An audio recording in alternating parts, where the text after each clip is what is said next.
It's time for America Outdoors Radio, the show that covers the outdoor scene across the U.S. of A. and the entire continent. Fishing, hunting, conservation, outdoor recreation, and great destinations. We cover it all every week. It's your country, your outdoors. Let's explore it together with your host, John Cruz.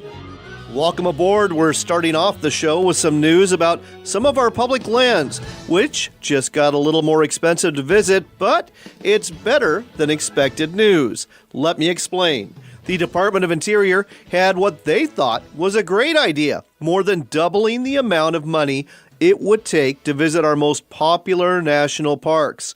Last fall, they decided they wanted to raise the fee of visiting places like Yellowstone, Yosemite, and 15 other very popular national parks to $70 per vehicle and $30 per person, which would equate to $190 for a family of four for a day visit. The National Park Service said the money would go towards doing maintenance projects that had been put on hold for years. The message they got from the public, though, was no way. In fact, it's pretty clear this proposal would have put a day at the park economically out of reach for many people here in America. So, the Department of the Interior instead decided to just raise the fees $5 to $10 through 2020 at the 117 parks that do charge entrance fees. By spreading the entrance fee to all of the pay-to-visit parks, they will still obtain $60 million to help them do those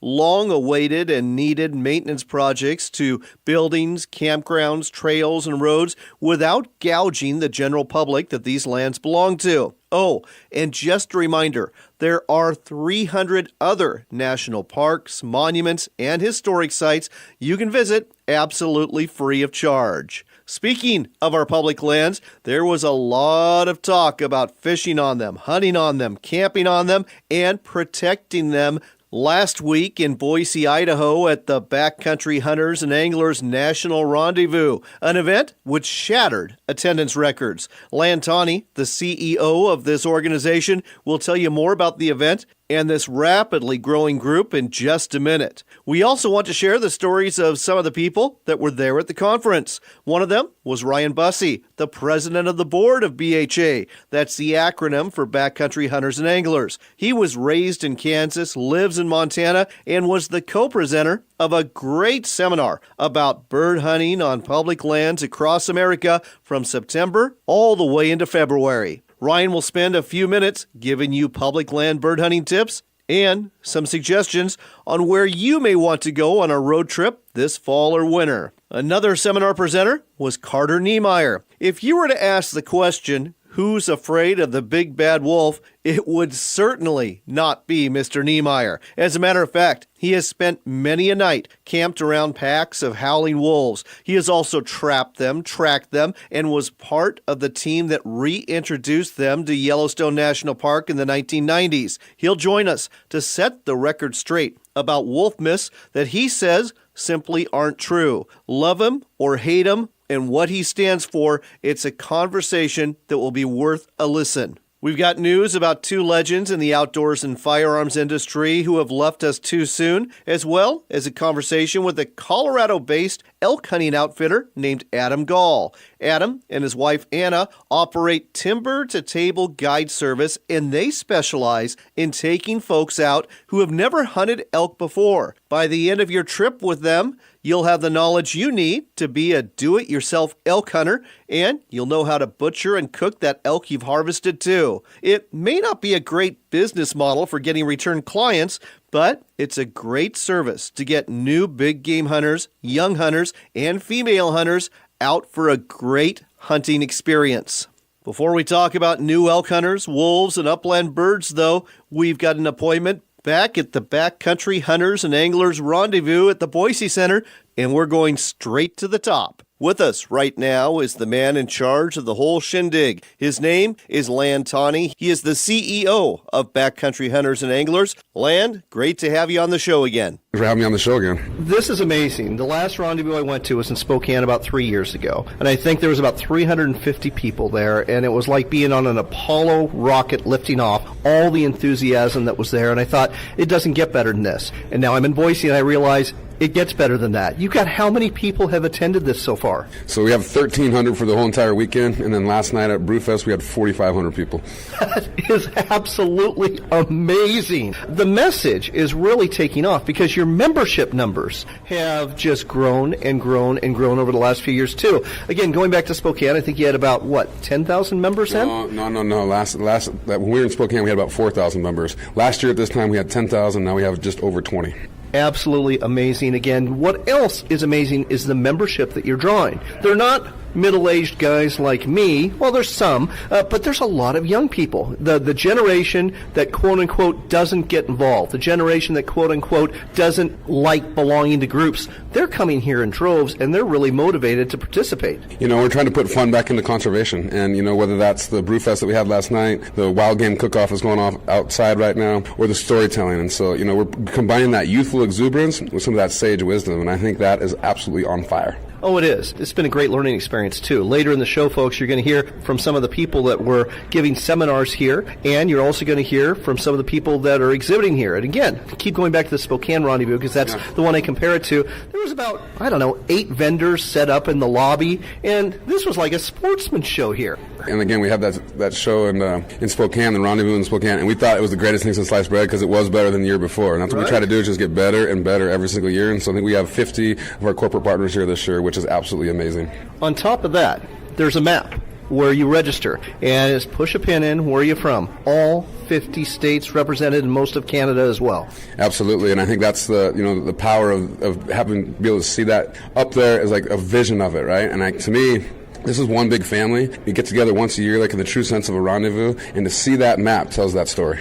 So for some of our listeners who are not aware yet of what Backcountry Hunters and Anglers does, why don't you give out that message again? Absolutely. So we're trying to make sure you have access to public lands and waters, and then the fish and wildlife habitat when you get there. And we do that from a local level all the way out to Washington, D.C. And so we're not like a traditional sportsman's organization buying up habitat, which is great. That's Ducks Unlimited or Rocky Mountain Conservation. They do great work. But we're an advocacy organization, and that's what we do. You've had some major successes, too. Why don't you tell our listeners a little bit about some of the recent ones? So I think we had one last week that I think I'll talk about, is that right now we're having crazy fires every single year, and whether that's in Montana and Washington, we're all getting choked out with smoke. Not only is that smoke kind of annoying, but it also sucks the budgets of those two organizations, Forest Service and Bureau of Land Management in particular. Over 50% of their budget goes into fire. Fire borrowing. It's been devastating to those organizations. Absolutely. And so this last week ago, there's an omnibus spending package that got put together, and in that we got the fire borrowing fixed. And so now that is off budget, and which is going to be absolutely amazing and help these organizations actually get the stuff done on the ground that they need to do. And you're right. That is a huge victory, and it was literally many hands lifting from many organizations to get that done. And I mean, that was a huge hurdle. They've been working on this in Congress for years. So to actually get it done is amazing, and it's great to hear that Backcountry Hunters and Anglers was part of the reason that this passed. Well, the squeaky wheel still gets the grease in this country, but if you don't use your voice, then things are going to happen to you. And so I think that's one of the ways that I think lots of organizations and lots of people pushed on that for a long time. That's why I think people are here, because they're excited to be engaged in something that's going to last a lifetime. I don't want to give people the impression, though, that it's only national advocacy that you do, because you do a lot of local advocacy, too, whether it be rallies at state capitals, like in Montana, or helping to keep the Elliott State Forest in Oregon in public hands, because that almost got sold off and went away. That Elliott State Forest is a perfect example. It's 83,000 acres. People have been able to hunt and fish that for a long time. It's state land, and so they couldn't make any more money off of it, and so what are they going to do? They're going to sell it. And so that's when we got involved. Some other organizations got involved. I think we had a petition that was signed by 5,000 people, and the land board who makes those decisions, at first they were going to vote unanimously to divest that public land, and after that squeaky wheel started really getting louder, they decided to change the designation where it didn't have to make money anymore. It's more like a wildlife management area, and now it's going to be in public hands in perpetuity. That's just a couple of things that Backcountry Hunters and Anglers has accomplished over the last couple of years, and they're going to be doing a lot more, as you can hear here. The organization is growing. This event really is a must-attend event. I can't wait to see where it's going to be next year. But in the meantime, folks, if you want to find out more, go to the website. It's backcountryhunters.org. That's backcountryhunters.org for the Backcountry Hunters and Anglers. And consider joining and getting involved in a chapter near you. Land, thanks so much for sharing your message and sharing this great rendezvous with all of us here in Boise today. John, I'm so excited that you're here, and being able to see where we were in Spokane and where we are now. Tonight's going to be absolutely electric, and I'm excited that you're here to see it.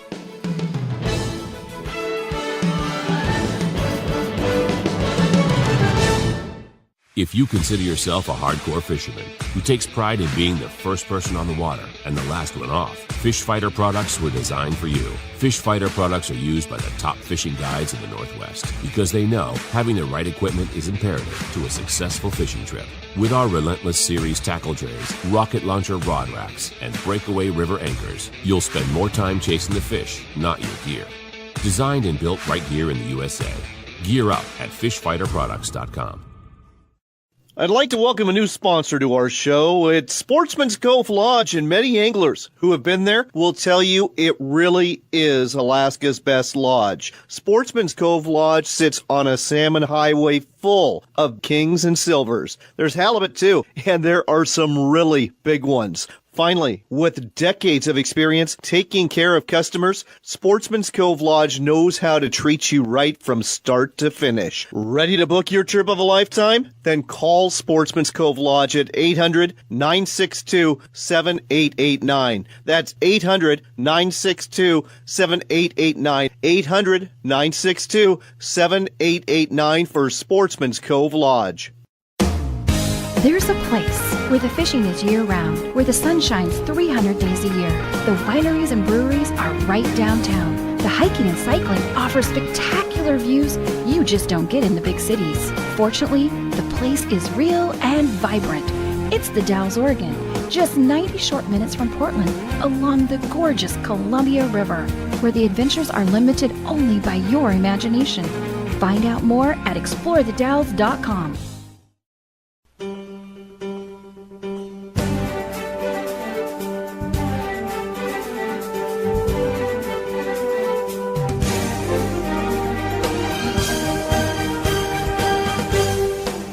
You're back with America Outdoors Radio. I'm John Cruz. We continue to broadcast from the Backcountry Hunters and Anglers Rendezvous in Boise. And I just got to hear a very interesting talk from our next guest, Carter Niemeyer. Now, as a listener, I suspect we're going to push some emotional buttons in the next few minutes.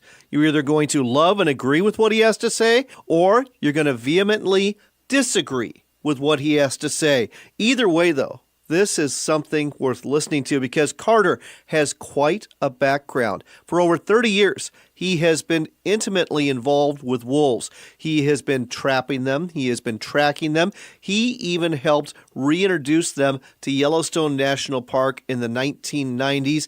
He's written books on the subject, Wolfer and Wolfland, and now he's with us here. Carter, welcome to the show. My pleasure to be here. So, Carter, let's talk about some of the myths and misconceptions regarding wolves, because there's a lot of them out there, and you just gave a great presentation here about some of those things, and I think we'll start off with the biggest ones. Wolves have killed all the elk in the Rocky Mountain West, and the hunting's no good anymore, and you demonstrated that's absolutely incorrect. Yes, if you look at the available statistics from the wildlife agencies managing the various states where wolves are here in the Pacific Northwest, elk are thriving in most states. Montana has got twice as many elk today than were present when wolves were reintroduced 21 years ago. Montana's problem is excess. Hunters are getting to those elk, and they have too many elk in Montana. Wyoming is similar. Elk at or above management objectives in most parts of Wyoming. And Idaho's doing very well, too, in many parts of Idaho. You know, it's interesting you mentioned that. I was talking to Roger Phillips with Idaho Fish and Game about elk hunting in Idaho, and literally the good old days are back. Not in all the zones, but in many of the zones. And you brought up something else during this interview, is When it comes to hunting, when it comes to wolf hunting in particular, you're not exactly controlling the population of wolves, are you? Wolves are prolific and they're resilient. And the success of wolves is their ability to disperse and cover tremendous amounts of territory in a short time. With that capability and that type of behavior, genetically, I guess you'd say, they're imprinted to disperse. All that happens in areas where wolves are hunted and trapped or even so-called controlled for livestock damage, they quickly fill in behind those wolves that are removed. What is the wolf population right now in the lower 48? It's variable, but I would say, talk about the Great Lakes, 4,500, 5,000 perhaps wolves in the areas of Michigan, Wisconsin, Minnesota, and they're still listed, by the way, there, so there's no sport hunting and trapping of them. In the northwest region where we are, the estimate, you can only guess around 2,000 wolves. With hunting and trapping, there's been some declines documented, so maybe the trend is downward a little bit. And then there's about a little over 100 wolves in the Arizona, New Mexico region, and that's the Mexican gray wolf. That pretty well sums up the gray wolf population. There are red wolves in North Carolina, but we're talking a different species there. Speaking of wolves, let's talk about wolves north of the border. So there's 7,000 wolves here in the lower 48. We'll just use that as an approximate number. How many are in Alaska and Canada by comparison? The general estimated or guesstimated numbers used are 60 to 65,000 in Canada and Alaska. And I thought that was really interesting when you mentioned that, because there have been 2 wolf fatalities, one in Saskatchewan and one in Alaska, that have taken place in the last 20 years or so, none here in the lower 48. When we're talking about who's afraid of the big bad wolf, you're not. You actually don't even carry a gun, and you spend lots of time in wolf country and in very close proximity to these animals. Absolutely. I personally captured about 300 wolves, then put radio collars on them. My wife's been with me on several of those adventures, along with other biologists. No, we don't carry guns, never even think about such a thing. We've been surrounded by wolves. I call that the $1 million experience. It's not frightening. It's one of those lucky times when wolves come into the camp at night and howl all around us. There's no fear for me whatsoever. Even in these stories I hear about wolves chasing people out of the forest, I'd walk in there with no gun and challenge those wolves, and I'll bet they don't chase me. Talking to Carter Niemeyer, he is the author of 2 books, Wolfland and Wolfer. He has been working with wolves in several different capacities for over 30 years now. Another misconception about wolves is the size of those big, giant wolves from Canada. They're all 200 plus pounds, right? Well, that's what some people would lead you to believe. As I stated today in our seminar, the average wolf weighs 100 pounds. The largest wolf that was introduced from Canada into the U.S. during the reintroduction weighed 130 pounds. That is a big male wolf. Wolves are capable of eating 10 to 15 to 20 pounds of meat. If you killed one right after it fed, you could reasonably find the logic to say it weighed 150 pounds, but unless it's put on a scale and documented, I don't believe any of the weights much over that 130, 140 pound range. Another thing you hear about wolves is they're infested with tapeworms, and if you get close to them, you're going to get them too. Yes, the Echinococcus tapeworm has a reputation that it's going to give us all brain tumors, that we can't breathe the air or drink the water, camp out or go to any of our favorite places any longer, but certainly the Echinococcus tapeworm species is in wolves. They have many other parasites also. I work with colleagues in Canada. I guess if that was an issue, that a lot of people in Canada would be dying of the effects of tapeworm, and I don't know anybody, and my colleagues up there just laugh at me when I ask them about the Echinococcus tapeworm. Canadians are tougher, I guess. Love it. And yeah, I think they are. So turning to another topic, and this is, again, getting back to wolves and their effect on certain ungulate species. One species that is truly on the brink of extinction is the woodland caribou, at least the population in the Selkirk area, near the border of Idaho and in British Columbia. Officials in British Columbia have actually done some wolf hunts, aerial wolf hunts, to try to control the population because they feel that the wolves are causing the decline of these animals. Is this true, or are there other factors at play here? I'm not an expert in that area, but when prey populations like caribou get in low numbers, they can get in trouble and get diminished even further, by predators.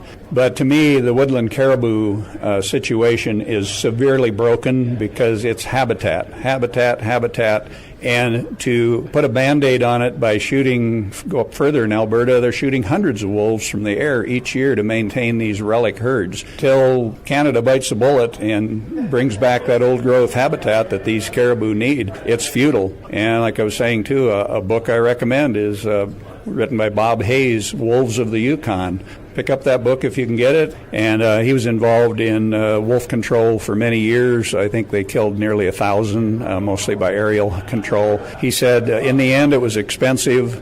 It caused temporary increases in the caribou and declines in the wolf population. He said once you go down that path, you got to keep doing it. And when the controls stop, the wolf numbers immediately began to increase, disperse into those areas, reproduce, and the caribou began to decline again. So if we want to get into these costly Band-Aid programs, taxpayers got enough money to spend, or the sportsmen, be my guest, but I think habitat is what we really should focus our money on. So many more questions and so little time, and we are out of time, so we've got to go. But is there a website where folks can buy your books, maybe get some autographed copies, or find out more about the work you do? Well, they can track me down on the internet. I have a Facebook page, and then I have a Wolfer Facebook page. But for convenience, my books are both available on Amazon. The books again are Wolfer and Wolfland. Check them out. Carter Niemeyer's got a whole lifetime of experience with wolves, and his viewpoint, whether you agree with it or not, is worth hearing. Thanks so much for joining us today on America Outdoors Radio.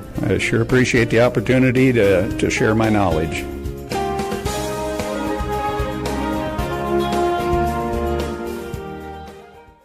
If you consider yourself a hardcore fisherman who takes pride in being the first person on the water and the last one off, Fish Fighter products were designed for you.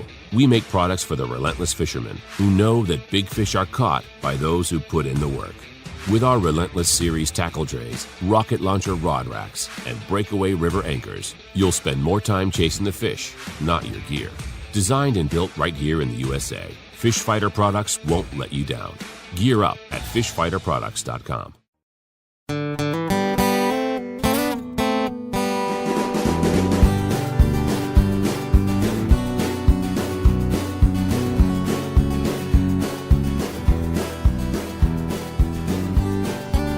You're back with America Outdoors Radio. I'm John Cruz. We continue to broadcast from the Backcountry Hunters and Anglers Rendezvous in Boise, Idaho. Just attended a great presentation about hunting upland birds on public lands. It was given by Ryan Busse, the president of the board for the Backcountry Hunters and Anglers. Ryan, welcome to the show. Hey, thanks so much. Really appreciate you hanging in there with me. Well, it was a great presentation. I am an upland bird hunter myself, and I thought we'd spend a little time talking about public land hunting, especially out west, where you like to do it. I don't think a lot of hunters, especially some of our listeners in the southeast and even in the Midwest, can really comprehend the wide open spaces that we hunt. And that was something that even stood out for me, is how many miles you'll cover on an average day of hunting. A couple things I hit on in there that have been very eye-opening for me. Number one, these are not compromised sorts of experiences. It's not like I'm not going bird hunting because I can't go elk hunting or because I can't do this. I'm going bird hunting because public lands bird hunting, in my opinion, is one of the purest, most rewarding sporting experiences literally on the planet. It is magazine cover stuff, especially in the West where I do it. And I love the physicality of it and the space of it. And as I explained, on a typical bird hunting day, I'll do 2 hunts, morning and afternoon hunt, and each of those will be between 10 and 15 miles. So a 20-mile day is not uncommon at all. A 30-mile day, that happens sometimes. But so a big loop around a mountain, 10 miles in the morning, a big loop around a ridge or something in the afternoon, 12, 15 miles for over 20. That's real typical, and my dogs will do in that time, because I've got tracking collars on them. I know what they'll do. They'll do anywhere from 38 to 58 miles in a day. And this is all on public lands that's accessible all over the western U.S. You know, a lot of folks understand about hunting state wildlife areas and even national wildlife wildlife refuges in certain places, but you're hunting different sorts of land that a lot of people never even think of hunting. The beautiful thing about bird hunting is that it doesn't require the finest, sexiest, best-looking habitat in the world. It can be a corner of BLM. It can be Bureau of Reclamation somewhere. It can be a couple thousand acres that looks kind of rough and burnt over. And frankly, that's some of our bird species like those better. And so this empty country that people drive by or think it's not worth anything because it doesn't have 500 elk on it, au contraire, it's great bird hunting. Public land bird hunting, you're not going to break the bank. I mean, it's really inexpensive to do in multiple states. As I went over in the seminar, I had a picture in there that demonstrated just my family and I out hunting, and in that picture is literally everything you need to bird hunt. You need a really good pair of boots. You need a vest that can range anywhere from a few bucks to a couple $100. You need a decent shotgun, and it doesn't have to be fancy. It can be a $189 Remington 870 20 gauge. It'd be a great starter gun. You need a little bit of ammo, and you need a bird dog and cheap licenses. So for really affordable, it's not like it's a $10,000 elk trip somewhere with wall tents and horses and everything else. You can do this on the cheap, and you can reuse that gear every year. It's really accessible. Something else I want to talk about is the extended season that's available for the upland bird hunter. And let's just go ahead and go through it from September all the way through February. September, what are you hunting and where? I like to hunt early season sharptails in Montana. Early in the season, especially when the young birds are out, they hold really well for young dogs, and you can do that. They're early in the morning feeders, and so they're out cruising around if it's going to be a warm day. So I'll go out and do an early morning hunt for maybe 3-4 hours. Lots of good holds on sharptails because they hold tight really well for the dogs. Maybe get an ancillary hun or something in there. But most grouse seasons in the west start around September 1, September 15th. So I start with the grouse and then slowly make my way south. I've always dreamed of this bird trip. I've only done pieces of it, but you could start bird hunting for $100 in Montana in September, Montana, Washington, Idaho, and you could end up hunting every single day on public lands all the way down south to southern Arizona, and you'd be done on February 15th, I think is the last day on quail. So that's a long season for a few amount of dollars, all that opportunity between there, just fantastic. And you're not compromising by being on public lands. Heck, that's where all the good hunting is. You're listening to America Outdoors Radio. I'm John Cruz. We're talking to Ryan Busse. He is the president of the board for the Backcountry Hunters and Anglers, and we're talking about hunting upland birds on public lands. Most people, when they think upland birds, they immediately think of either bobwhite quail or they think of pheasant, which I learned a new name for today, which is... We grew up hunting pheasants, and I don't know if it's because we hunted them a long time or we found these new birds when we moved to the west, but we've made up a few little derogatory terms about the pheasant. First off, they are an invasive species, and I don't mean it bad, but they're an invasive species we love. Everybody loves pheasants, but my name is a ditch parrot. So let's leave those birds aside, which is hard to do because a lot of people come to Montana, in particular, specifically for pheasant hunting every October. But you've got all these partridges, all these grouse that offer all sorts of other opportunities. Why don't you tell our listeners about some of the birds you like to hunt that are not ditch parrots? Yeah, I really love chasing Hungarian partridge, and actually that's a fantastic bird for public land users because they're invasive too. We brought them just like pheasants. We brought them into the States 110 years ago, and we dumped them across. As the railroads made their way across the western United States, we dumped game farm birds out, and they've colonized everywhere. But the Huns are a great bird because they provide a lot of opportunity for people. They inhabit all kinds of little quirky habitat areas, and so places that are overlooked for other sorts of hunting, a lot of time Huns will be there, and they're a gamey, crafty little bird. They're great to eat. Also, you've got all of the mountain grouse species. Most of us in the West live somewhere close, within a few hours drive, at least maybe in the mountains, but within a few hours drive of some mountains. A lot of times those mountains are where our public lands are, and on the ridge tops and in the spruce groves, and there's ruffed grouse, there's blue grouse up on top, there's franklins and spruce in the middle, and so there's all those grouse species, of course sharptails as well, but besides pheasants, ditch parrots, you've got all of these options out there that you can hunt, and they're largely almost always found on our public lands. Something else we ought to talk about, when people think quail, they think bobwhite. Out west, a lot of times they think valley quail. But I was really taken with one species of quail that you like to chase after out in the grasslands of Kansas and southern Colorado. Yep, scalies, blue quail, they're called scalies. They're awesome. It's actually a great fun hunt because they're so tough to hunt. They're known for running, and so you'll bust a covey or you'll see a covey, and largely your dog will be on point, and you'll look up in front of your dog 30 yards and you'll see a single file line of quail. Just honestly, it's just kind of like they're giving you the one finger wave as they're running away from you, and it becomes quite a foot race to corner those things, but they're really fun hunting. They're great to eat. If somebody wants to research hunting public lands, and particularly hunting upland birds on public lands, where are you going to direct them to? Are you going to direct them to the land holder, which is like the BLM, or are you going to direct them to the State Fish and Game Office for that area? So my experience in all cases is the State Fish and Game usually has a person or two, or sometimes a designated office of like an upland bird specialist. I know Montana has that in some places, and I've hunted Wyoming, Washington, Oregon. God, I don't even remember where all, but in every case, I've gotten awesome information from the State Fish and Game. Usually, I don't even want exact information because I want to go experience it for myself, but they'll give you good ideas on general areas to look for, kind of what the population is, where certain species are, and then the fun thing is up to you to explore them, but they'll get you within spitting distance. And I think that was maybe the best thing you talked about today was the exploration and the wide open spaces and the discovering new places. That, and of course, chasing your dog over all these places too. One of the things I did early on in my quote-unquote bird hunting career, I wish my whole career was just bird hunting and nothing else, but I would go somewhere I knew one day and then force myself to go somewhere new the next day. And there's lots and lots and lots of busted days when I found nothing, days that were frustrating. But I believe in all of my secret, sacred, best spots I've ever found have been found on that second day when I forced myself to get out of my comfort zone, when I followed my dog somewhere that I didn't think there were birds, but there ended up being birds, or I went up a mountain that looked too steep, but it wasn't, or I found a new kind of species somewhere. And I wished I could be Lewis and Clark and explore everything for the first time. I can't. This is as close as I can get. I can go chase my dogs and explore someplace new and have the personal reward of doing that. And it's all on ground that you and I own. It is on ground that you and I own. And folks, I hope we've whetted your appetite for getting out on our public lands. And if you want to get involved with an organization full of people who recreate on public lands, hunt on public lands, fish on public lands, check out backcountryhunters.org. That's the website for the Backcountry Hunters and Anglers. It's a great group. This has been a great rendezvous, and thank you for your time today, Ryan. Been an honor to be on your show. Thank you so much.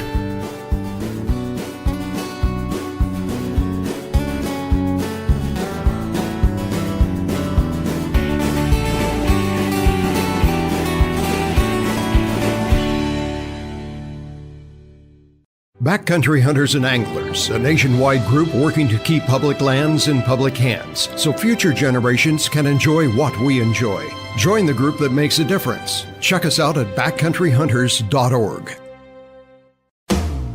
There's a place where the fishing is year-round, where the sun shines 300 days a year. The wineries and breweries are right downtown. The hiking and cycling offer spectacular views you just don't get in the big cities. Fortunately, the place is real and vibrant. It's the Dalles, Oregon, just 90 short minutes from Portland, along the gorgeous Columbia River, where the adventures are limited only by your imagination. Find out more at explorethedalles.com. I'd like to welcome a new sponsor to our show. It's Sportsman's Cove Lodge, and many anglers who have been there will tell you it really is Alaska's best lodge. Sportsman's Cove Lodge sits on a salmon highway full of kings and silvers. There's halibut too, and there are some really big ones. Finally, with decades of experience taking care of customers, Sportsman's Cove Lodge knows how to treat you right from start to finish. Ready to book your trip of a lifetime? Then call Sportsman's Cove Lodge at 800-962-7889. That's 800-962-7889. 800-962-7889 for Sportsman's Cove Lodge. Looking to reel in the marketing opportunity of a lifetime? Then set the hook, because we've got it right here. America Outdoors Radio has sponsorships available, and we offer an affordable platform to reach thousands of listeners interested in fishing, hunting, and the outdoors. Find out more by contacting host John Cruz through his website at AmericanOutdoorsRadio.com. That's AmericanOutdoorsRadio.com. But hurry, if you wait too long, this big opportunity might just get away. That's AmericanOutdoorsRadio.com. If you consider yourself a hardcore fisherman who takes pride in being the first person on the water and the last one off, Fish Fighter products were designed for you. We make products for the relentless fishermen who know that big fish are caught by those who put in the work. With our Relentless Series tackle trays, rocket launcher rod racks, and breakaway river anchors, you'll spend more time chasing the fish, not your gear. Designed and built right here in the USA, Fish Fighter products won't let you down. Gear up at fishfighterproducts.com. This land, once wild and free, fades now from our memory. But I remember what it was like, what we were like, what we are capable of when we band together. Perhaps more than any other landscape, wetlands embody the life-giving abundance that nature has to offer. And perhaps more than any other organization, Ducks Unlimited is working to ensure that our continent's wetlands not only survive, but thrive for generations well beyond this one. These natural wonders are where waterfowl begin their cycle of life, where the deer and the antelope play, and where we, the people, gather together to see and share what makes the outdoors so great. The time is now to band together with organizations like Ducks Unlimited. The time is now to rescue our wetlands.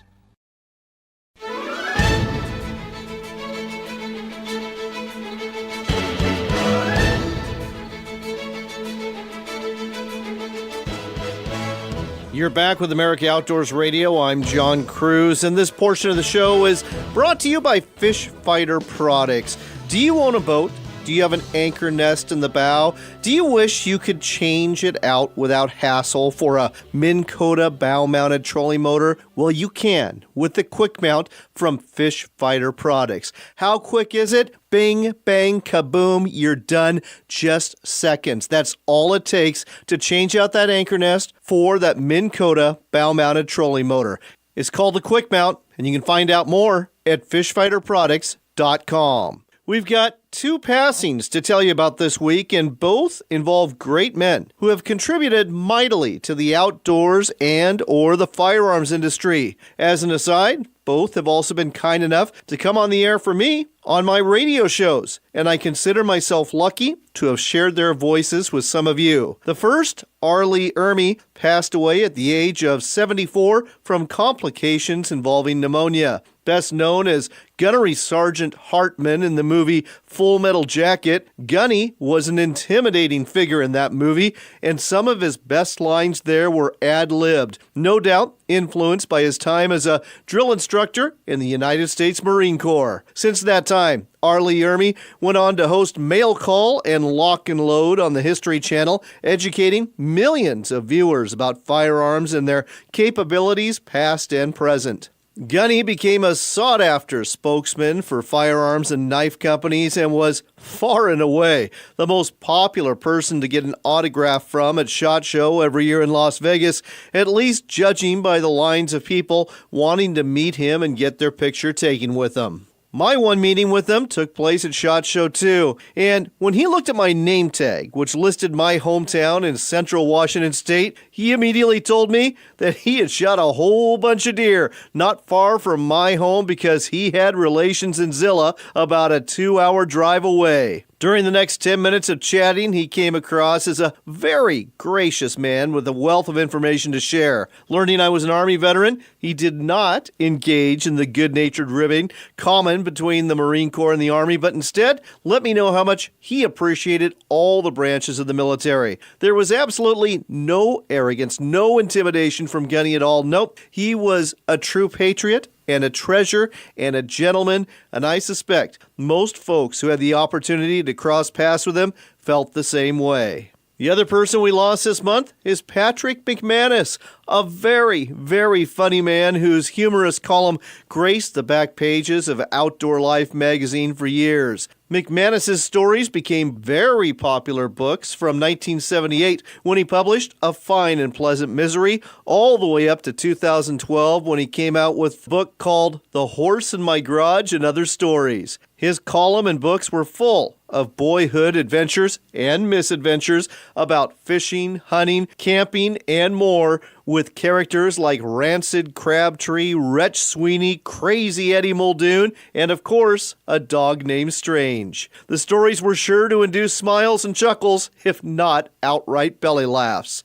McManus was actually an English professor at my alma mater, Eastern Washington University, and I'm sorry I never had the opportunity to take a class from him before he retired in 1983. McManus was 84 years old when he passed away last week. Rest in peace, gentlemen. You will both be sorely missed. We continue to broadcast from the Backcountry Hunters and Anglers Rendezvous at the Boise Center in Boise, Idaho, and we ran across a very interesting person. His name is Adam Gall. He and his wife, Anna, own an elk outfitting business in Colorado. It's called Timber to Table Guide Service, and it's very different than most elk outfitting services. Here's why. They specialize in taking people hunting who have very little experience, maybe no experience at all, big game hunting. Adam, tell me more about this. Correct. Yeah, thank you, John. We try to get a focus on women and youth, but I'll take anybody. If it's a 70-year-old man who's never hunted or a 12-year-old kid, I don't care. But the main thing is to get those new hunters out there, get them engaged, and give them a good, positive first experience so that they become lifelong public land hunters. So during a typical Rocky Mountain elk hunt, you're going to show up and probably sight in your rifle, and after that, you're going to ride into a tent camp somewhere, maybe stay at a lodge, and then you'll hunt for 5 to 7 days, following your guide's instructions and probably tagging out on a nice bull elk, which you then take home. But your experience goes far beyond this, doesn't it? Yeah, so we do 5-day fully guided hunts. We'll wake up and have breakfast and then get out and hunt. But before that, try to have the hunters show up a little bit early, maybe the afternoon prior typically. I like to go to the range and talk about gun safety, do some shooting, and make sure their rifle's on. If they don't have a rifle, oftentimes we have rifles we can provide, because that can be a hurdle for a new hunter. It's not cheap to get a rifle. So we'll do some of that kind of stuff. We'll also talk about shot placement. Go through Bugle magazine, for example, from the Rocky Mountain Elk Foundation, look at pictures of elk and be like, hey, would you take that shot? Or if it's standing broadside, where would you put the crosshairs? And talk about that, because that's super important. Absolutely. To be an ethical hunter and making a clean kill. Then once we are actually hunting, I'm a former high school science teacher, so I try not to geek out too much on the science of stuff with the hunters, but I try to talk about some of the ecology, elk biology, predator-prey relations, the role public lands play on our big game herds, all that stuff that kind of leads to the fact that this person is getting to hunt elk. If they're successful, and let's say we kill a cow elk, weather dependent, I try to be as meticulous with the gutting process as I can. I want these people to have as many tools in their toolkit, so when they are 3 miles in on a mountain by themselves next year, they can rely on some of that and have some confidence going into it. But explain the gutting process, skinning it out, quartering it, some do's and don'ts, things to think about as far as keeping the meat clean. As many little things as I can possibly incorporate into it. Then we'll usually let it hang for a day or so. Again, it's a 5-day hunt, so we can't let it hang for 2 weeks, which would be ideal. But my wife, Anastasia, is an incredibly talented butcher, and that's kind of where she takes over on things, is we bring the meat back to our barn, and Anna will walk the hunter through breaking down the animal from a processing standpoint. So, here's your sirloin, here's your round. This is all going to be grind for burger.